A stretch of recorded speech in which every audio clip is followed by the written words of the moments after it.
As ambassador to the United States, I can tell you that the struggle to defend Israel's legitimacy, our right not only to defend ourselves, but also to define ourselves, to exist as a sovereign Jewish nation in our ancestral homeland, is one of the great struggles of our day. In the past, our enemies tried to destroy our armies on the field of battle. Then, when they failed at that, they took on terrorism and tried to destroy us in our cities, in our homes, in our neighborhoods. Now they are attempting to kill the very idea of Israel. Just as our Israel Defense Forces fought off those armies and fought off those terrorists, so too today is the Israel Project joining with us in this historic struggle to fight the great battlefield of today, which is the battlefield of the media. The Israel Project was founded in 2002 to help protect Israel and the global Jewish family, to educate, to defend through truth, to proactively get ahead of news stories. Its success in having measurable impact is largely a function of how the Israel Project has positioned itself at the intersection of the media, the Israeli government, IDF officials, diplomats, and public opinion. It is the one organization that bridges these key constituencies: policymakers, news reporters, and the public. I remember one story that tells you about the challenges we face. CNN's Anderson Cooper was visiting Hezbollah-controlled sections of Beirut to see supposedly damaged buildings.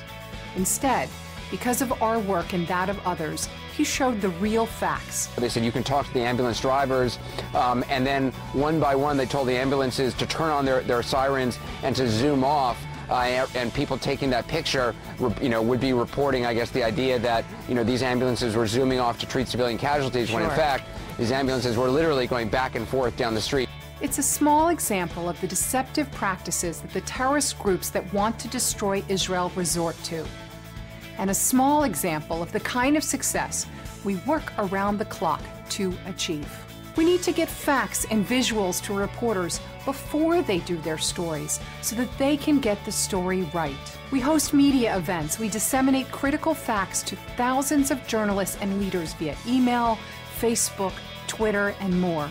We take reporters and leaders on guided helicopter tours that show Israel's tiny size and huge security threats.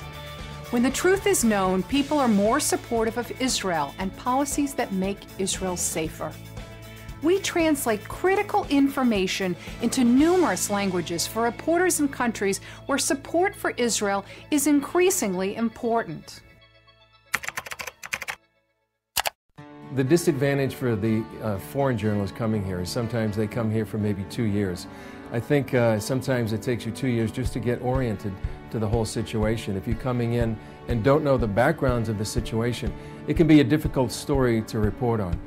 So I think that's why the Israel Project can be invaluable to journalists that are coming in here, maybe from another assignment, who have never had a background in what's happening in the Middle East or Israel. There's so much news happening in the world today, and so much of it is breaking news that unfortunately one doesn't really have the time or the resources to invest in finding the right people to interview for a story, or in putting the right amount of time into a story and asking the right questions. And that is where the Israel Project has played such a critical role in helping all of us here at Russia Today, particularly myself as the Middle East Bureau Chief. I find that very often when I phone them, they're available 24/7. I can ask for suggestions on particular people to interview on a certain topic, and within an hour, they'll get back to me with names and phone numbers. In addition to that, they very often preempt the news by sending me updates and releases on what is likely to happen in the news, who I can talk to, and what kind of research papers I can assess.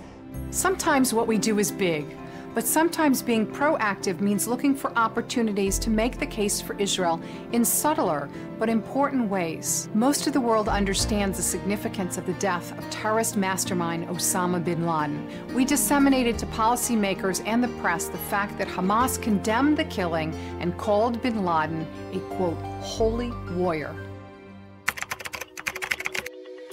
And the reason I welcomed the invitation by the Israel Project to speak to you about it, to talk to you about it, is because it is hard sometimes in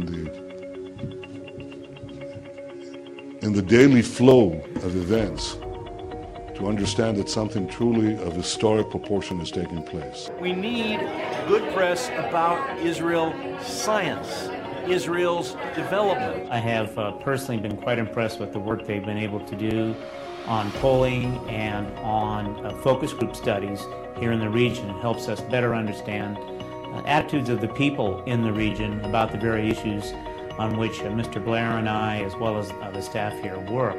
The way Israel looks and the way Israeli positions are explained and understood become very important.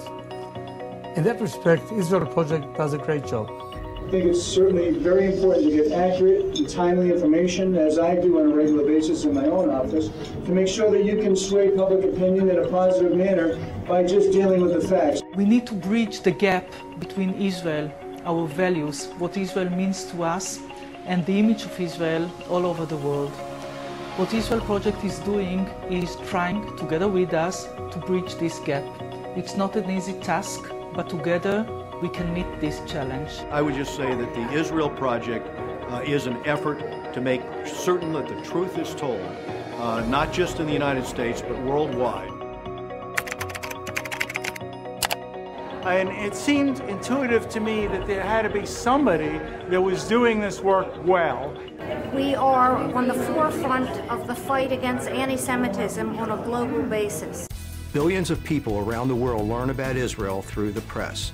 If you want to combat anti-Semitism, if you want to protect Israel, if you want a more secure Israel, if you want to fight for Israel on campus, the work of the Israel Project becomes an urgent necessity. The Israel Project has done an extraordinary job in standing with us and in combating this attempt to misrepresent Israel, to present a grossly and flagrantly inaccurate picture of events in our region. We will win this battle. We will overcome this challenge as we have overcome all of our challenges in the previous rounds of attempts to destroy us as a nation, as a people, and as an ideal. For that, once again, I express my profound gratitude and respect for the Israel Project.